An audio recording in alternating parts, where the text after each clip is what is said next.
Tira. Sapa.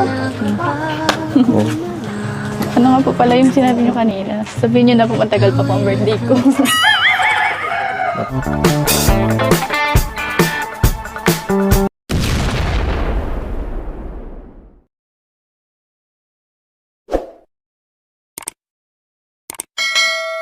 Mga kalingap, pambihira talaga. Oh. Bakit kaya hindi inulit ni Ido ang sinasabi kay Beyonce na gusto kita? Dahil natulala na nga si Beyonce at napatingin ng husto kay Ido.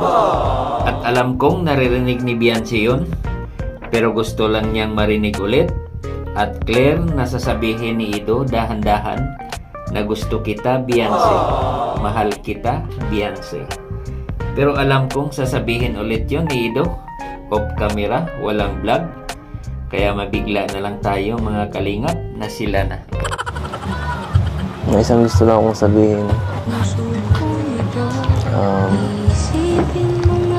Utang ka ba? Kasi, alam mo na, pares lang naman tayo eh. Ako, kinakabahan din ako. Nga pala,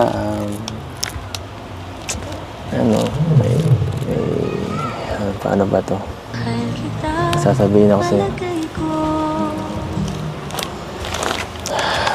Ano po yan?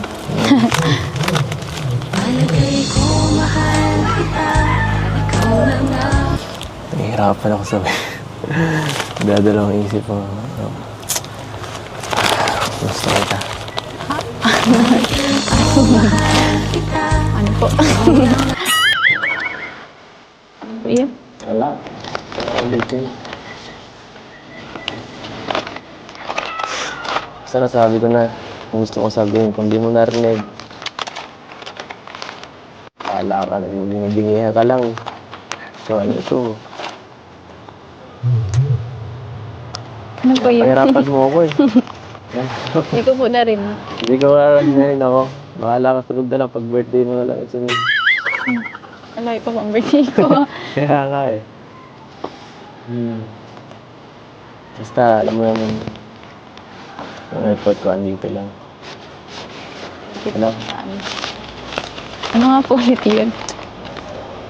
Wala, umintindi yun. Basta sabi ko, ang ganda mo lang. Huwag mo nang pansinin. Ano? Mas ang hilig na po ang boda. Wala na naman eh. Ano ba? Ang